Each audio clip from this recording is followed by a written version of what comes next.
Hi, good afternoon. My name is Yanika Daniels, and I'm here to lead a session today on navigating network, bridging online to offline. So first, I would like to thank the Vanderbilt Alumni Association for allowing me the opportunity to share some great information around networking, especially as we move kind of coming out of being in the house from the pandemic to in-person networking.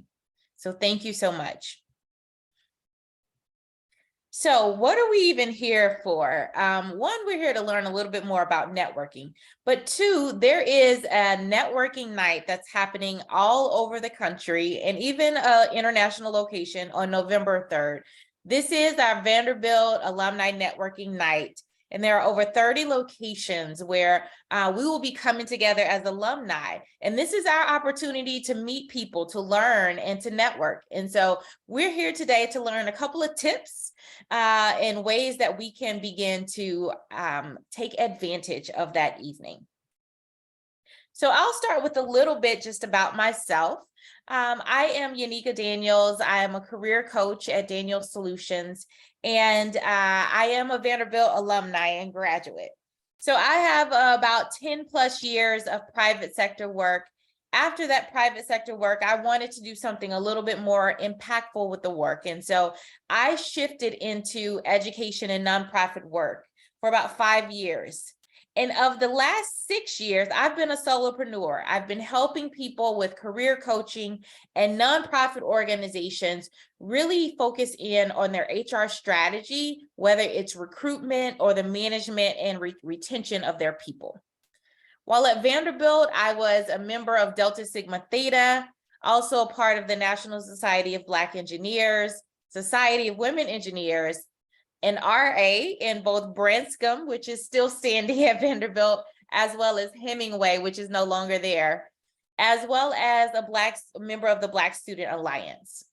I got my degree from Vanderbilt in 2002, and this year marked our 20th homecoming, so I was just there a few weeks ago. And also continued education by getting a master's in engineering from MIT, a leadership development degree from Yale School of Management, certified leadership coach in 2016 with the John Maxwell Group. I'm Atlanta-based and Mississippi born, and so you'll hear a little bit of that Southern dialect come out in our time today. So I want to just kind of pause, and we'll come back to kind of all of these connectors that I just mentioned, because these are a part of how I start my networking, thinking about who do I know, where did I go to school, what groups am I a part of? Those are all ways that you can build your network. All right, so today's objectives. We will today demystify what networking is. A lot of it starts with our mindset about networking. We'll build our networking brand and manage our connections, learn how to maximize in-person events, make networking a consistent way of life, and have a little bit of time for Q&A. All right, so first off, we'll have a poll.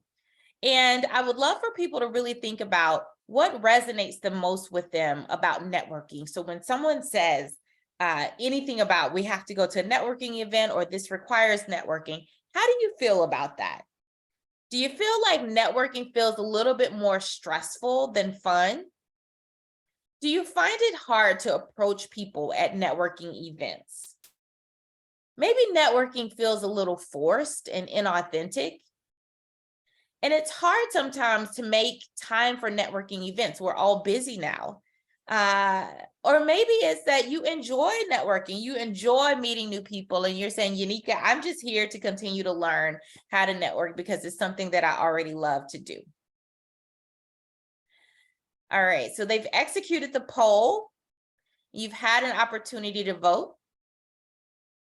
All right.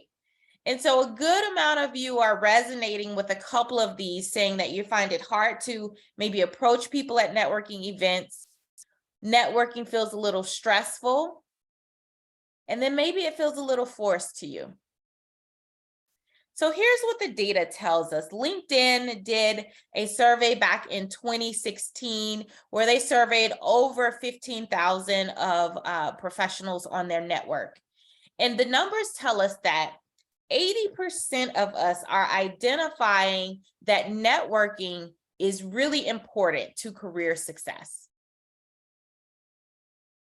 But 49% of this say globally that it is hard to stay connected with your network because you don't have enough time. So 80% of us know it's important. 49% of us, almost half, are saying, hey, I don't have time for this. Well, we also know that 70% of people back in 2016 found their next job opportunity at a company where they had a connection, where they knew somebody or were able to make a connection to that company. And then 35% are reporting that a casual conversation led to a job, a big deal, or opportunity. So what we're trying to get to with these numbers and mindset is, hey, we understand it's important. We also mentally think that we don't have enough time for it. But the data is showing us that most people are finding their jobs through a connection, and those connections are a quick conversation. So we need to demystify this idea that, hey, networking is going to take a lot of time for us to do. So let's continue to demystify those thoughts around networking. So Adam Grant is a Wharton professor, has done a lot of research around organizational development and mindset. And he has a theory of interaction. What he calls, we're on kind of this spectrum of giving and taking. And so what Adam says, and he has 2 books that are out. One is called Outliers. And so if you have not read that, it's a great, great book. And then what this theory is based on is his book called Give and Take. And so if you are a reader, I encourage you to read Give and Take and to learn a little bit more about kind of our mentality around just our interactions with people. So what Adam says is that takers, when we kind of approach networking, sometimes there are people who approach it from a taker's mentality, meaning they walk into it and think about, hey, what can you do for me? And then on the other side of the spectrum, there are givers. There are people who walk into situations and say, hey, what can I do for you? Well, these groups are leery of each other, right? Because givers usually don't want to be taken advantage of. And takers are kind of always looking for givers, right? Because they're going to offer and offer and offer, and maybe they overgive. And so what Adam says is what we tend to do, instead of leaning on the ends of these spectrums, is that as humans, we tend to then think about matching. And what that looks like is that we think, well, I'll do something for you if you do something for me. And what Adam goes on to say is, in networking, that then limits us because we're thinking about, well, I only interact with this person because there's something that I can get or give to them.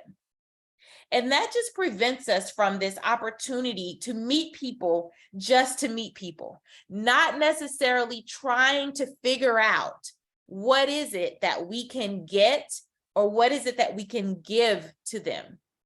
It is more a part of our building our holistic approach to networking, getting to know people and getting to just understand and explore who they are.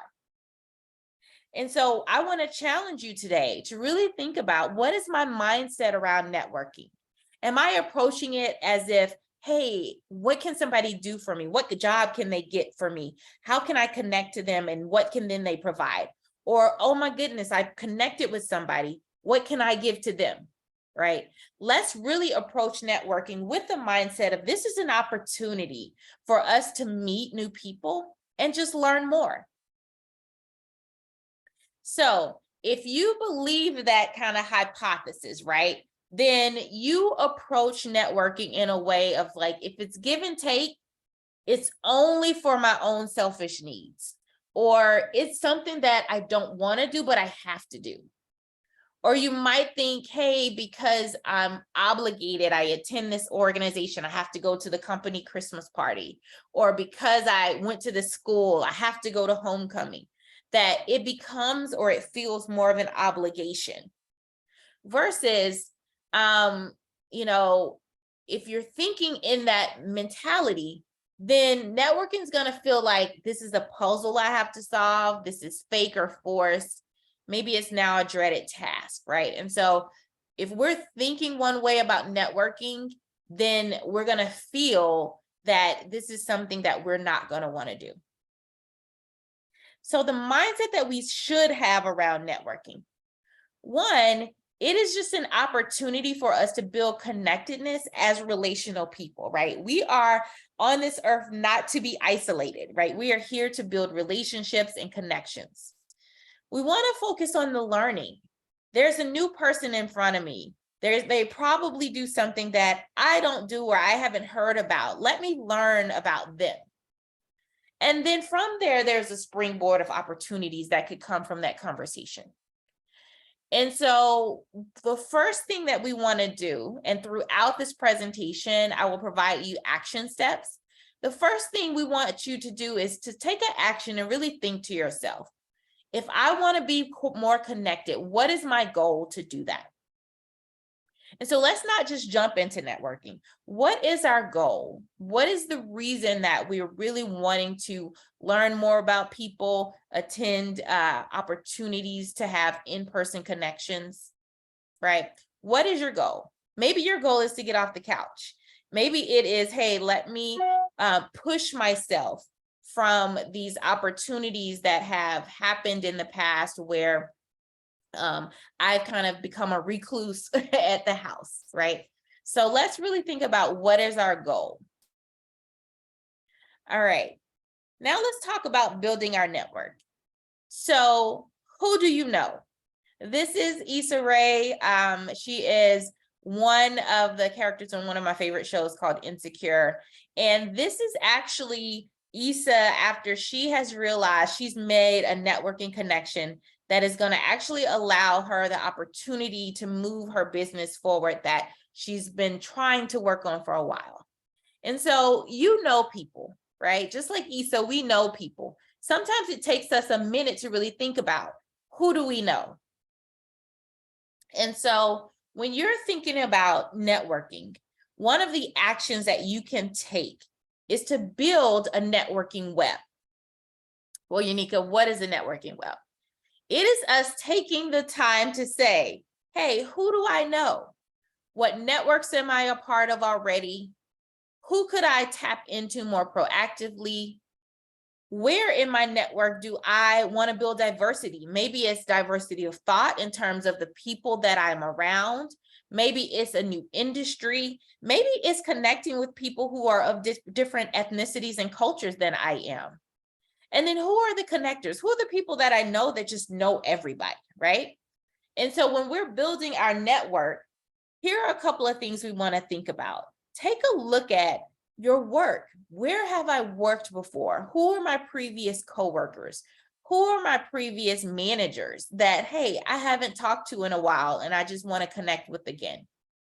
Your school. So Vanderbilt has brought us together today, and Vanderbilt's going to bring us together again on November 3rd, right? But there are also faculty, mentors, classmates that you have from the your various times and experience, both at Vanderbilt, but other educational or professional development forums that you've been in, right? And so at the beginning of this time today, I took time to tell you about all the things that I did at Vanderbilt, because that's important. Those are people that I know, people who were in my sorority, people who were a part of my engineering program, faculty and staff.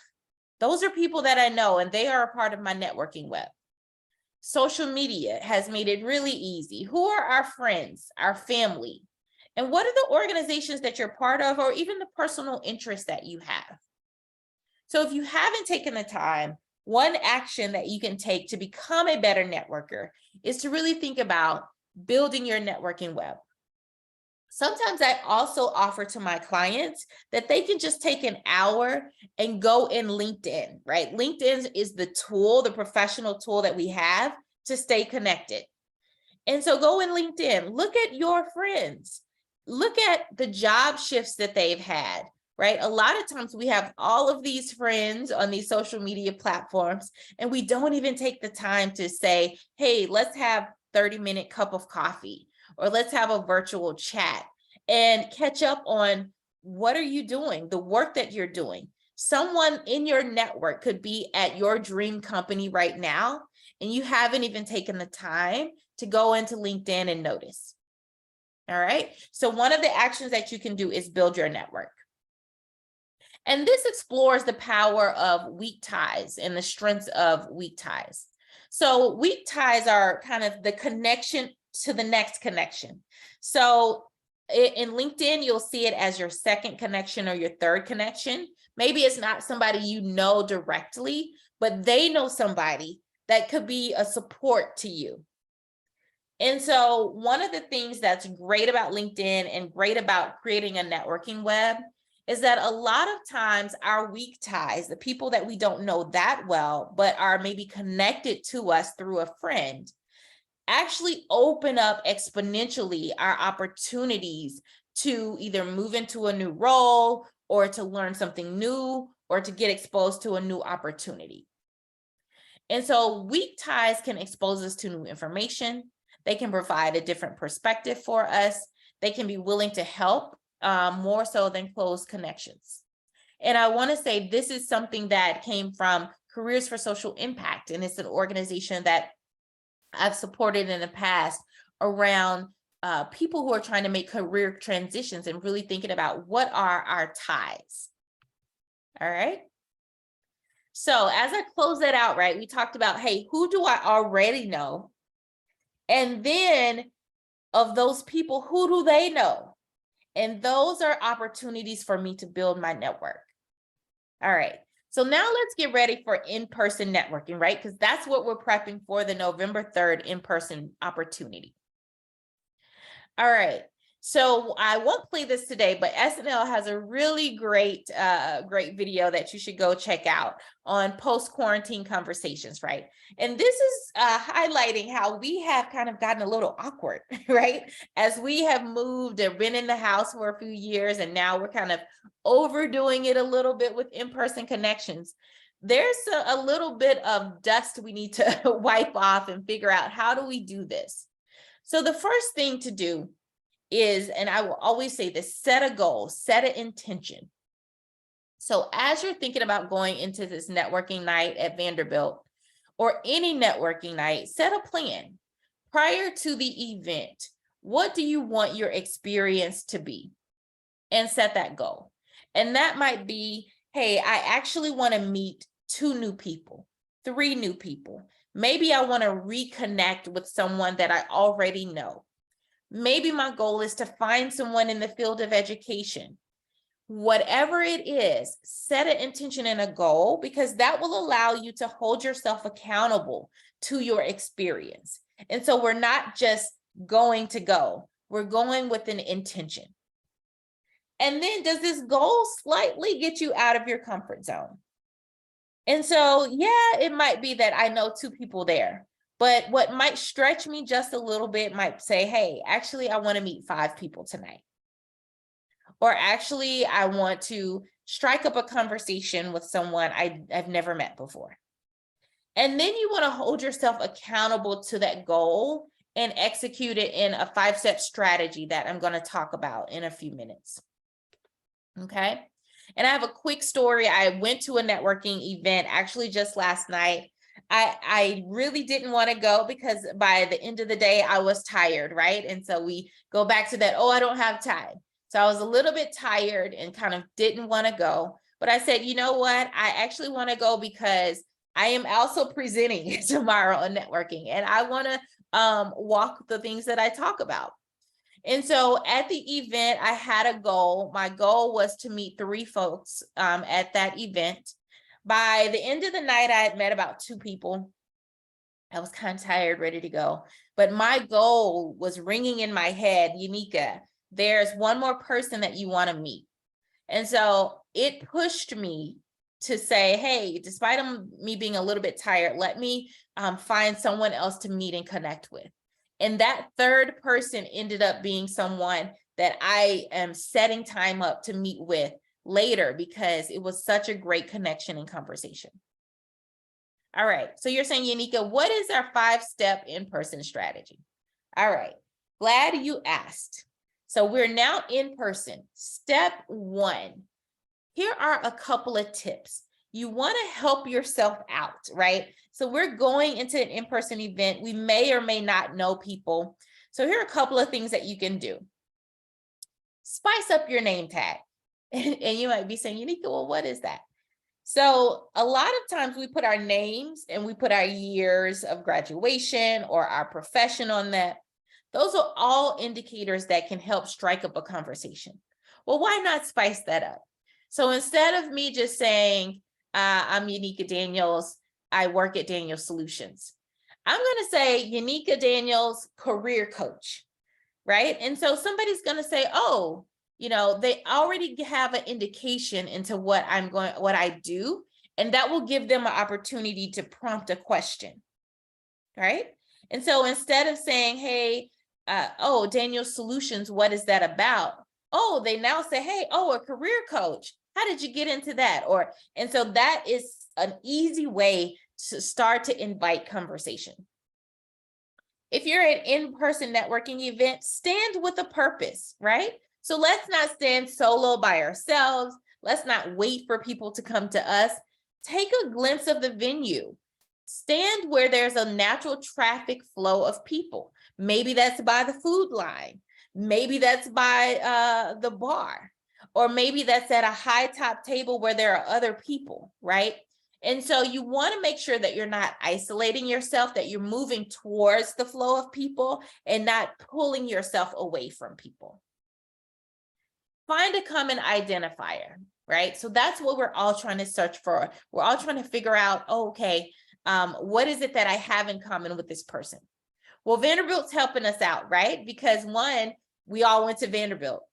So that's an easy identifier to start with. Oh, hi, what year did you come out of Vanderbilt? What was your major? Where do you live now, right? What brought you to Atlanta? I'll be attending the Atlanta networking event.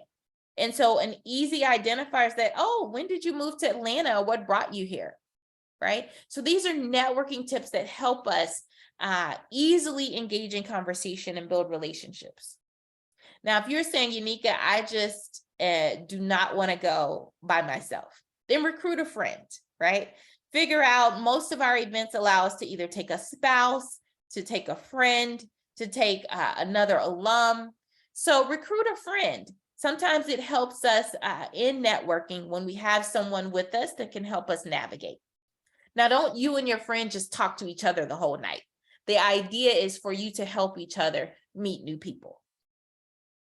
So that's step 1.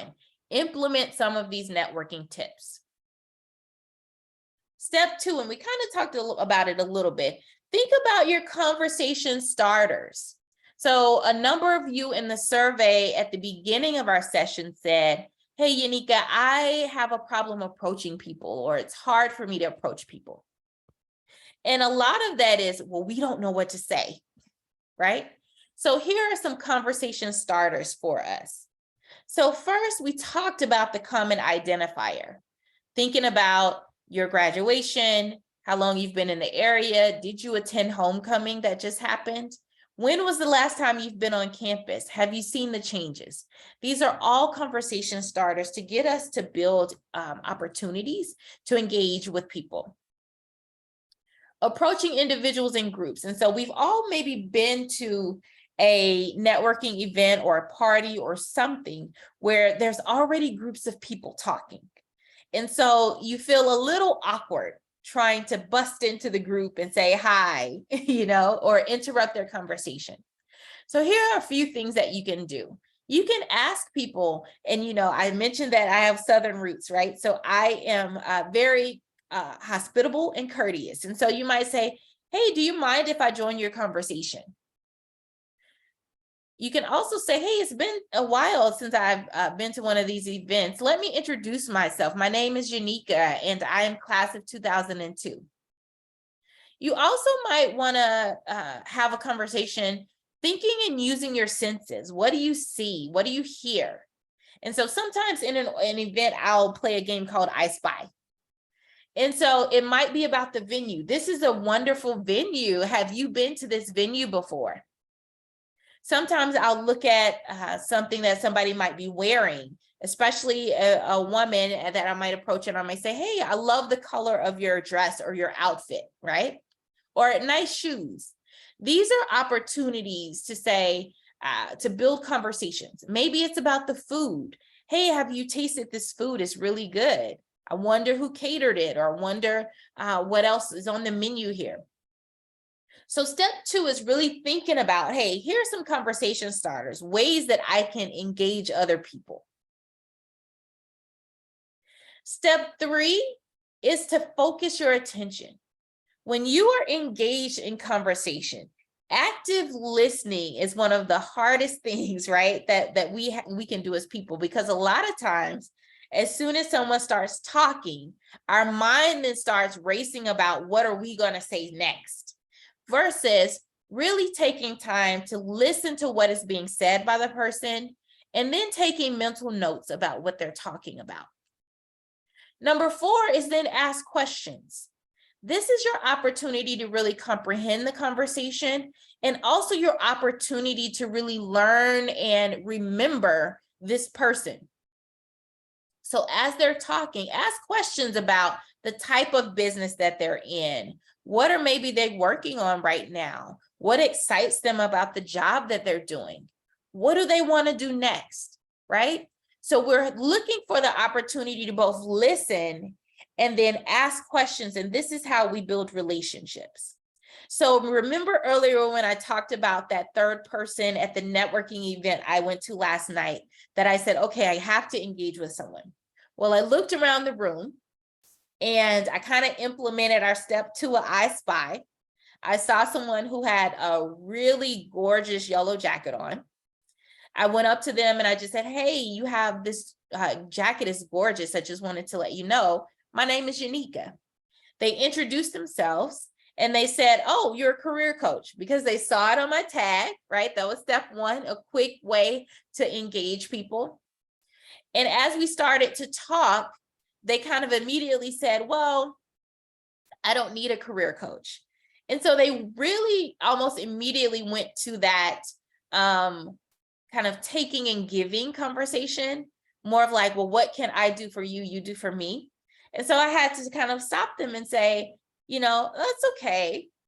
Tell me a little bit about the work that you do. And so as they began to tell me about the work that they did, I found out that they worked for an engineering company. I found out that it was one that was started by their parents. And so they're kind of second generation of running this company. And I was able to say, oh yeah, I had an engineering degree from Vanderbilt. So these are all the opportunities to be engaging in conversation. And as I implemented these steps of listening and asking questions, we got closer to finding those common identifiers, where now I'm connected to this person on LinkedIn and we'll likely have a conversation in the future. All right. So what is step 5? Yanika, I've done these things. I went to the networking event. I wrote my name down. I took a friend. Then, I implemented our, next step of really being able to find a common identifier with that person or approaching a group. I listened to them. I asked questions. Now, the most important part, you have to connect. What's the point of meeting someone one time and you never follow up with them again? So connecting. This is now easier than ever for us to connect with people. So LinkedIn, of course, is one of my favorite ways to connect with people, because it is our professional, right, social media Facebook. It is our professional part. LinkedIn has made it easy. So one of the things that LinkedIn that we can do on our phone is pull up our profile. And LinkedIn has a little quick QR code that we can scan, and it takes someone immediately to your profile where they can add you. That is so easy, right? And quick. Another thing that we can do is business cards, right? Sometimes we still get in the mode of passing out business cards, receiving business cards. I always say, if you give, even if you don't have a business card to give, get a business card, because that puts you on the proactive side of the business card. You can then reach out to someone versus just giving them your card and you're now waiting on them to reach out to you. There are other tools as well as Linktree. And then I heard something the other day of something called the dot card. And so that's also an opportunity to stay connected, give people your information and follow through. All right. So these are our 5 in-person networking steps. Now, there is something called targeted networking. We won't talk a lot about that today because I could really do this session for about 3 or 4 hours.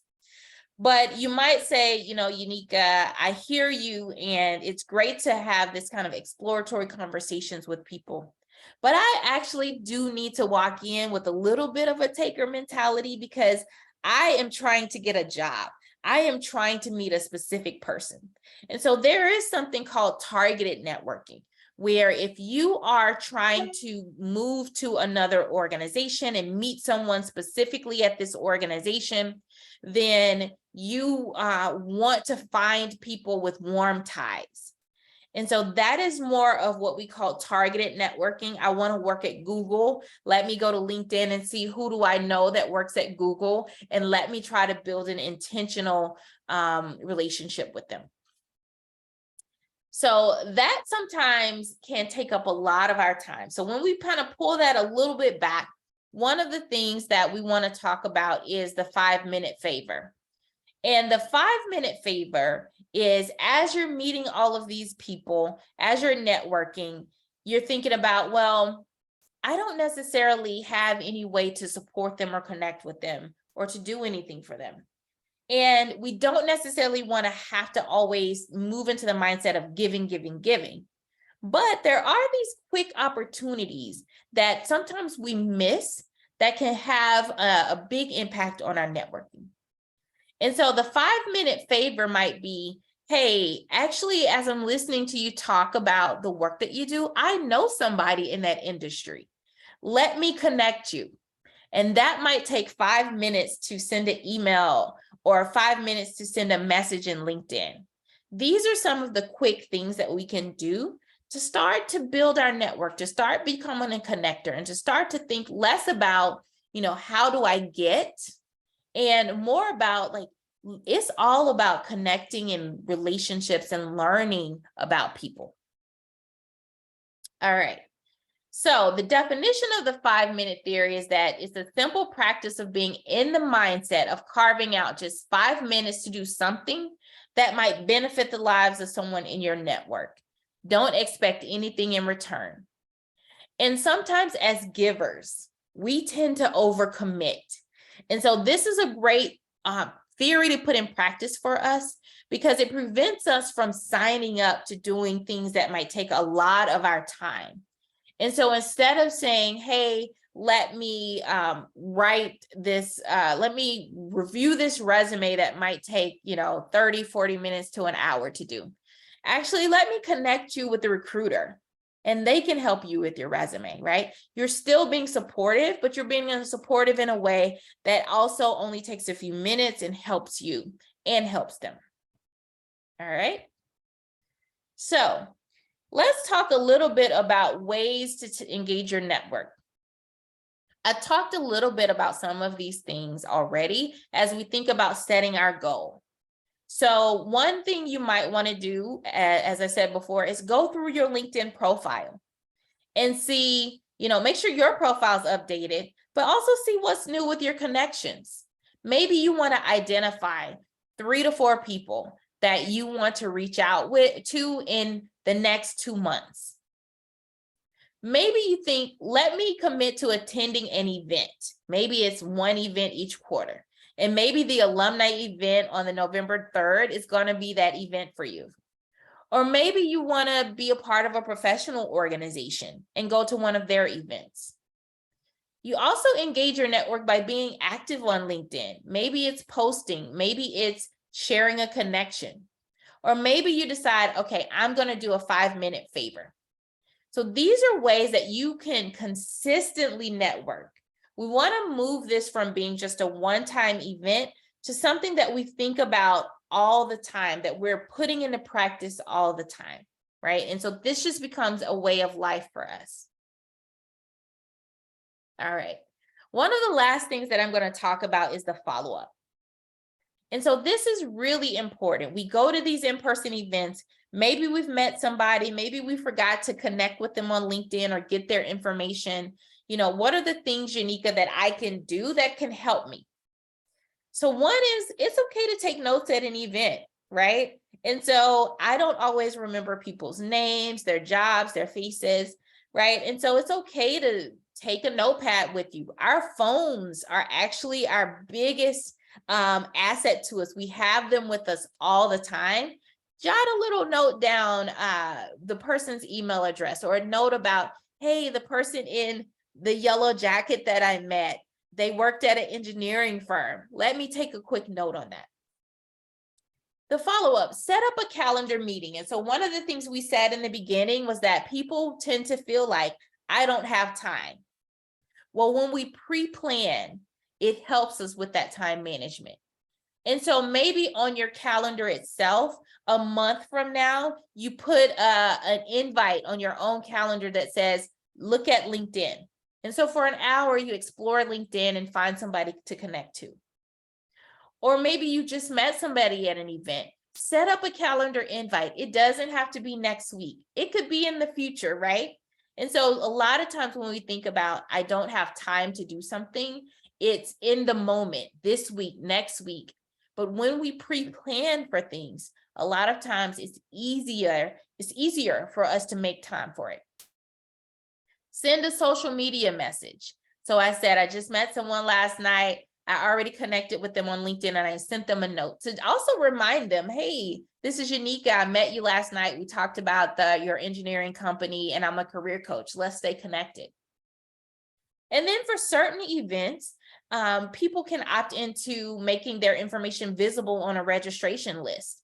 And so you might be able to go back to the organizers of an event and just say, hey, is there a registration list that I can ask for? All right. So these are ways that you can master the follow-up. So networking, as we wrap up, really is a way of life. Things that you can do walking away from this session. Set a goal and an intention for networking. As we think about November 3rd, what is going to be your goal? Another action that you can take, develop a networking web.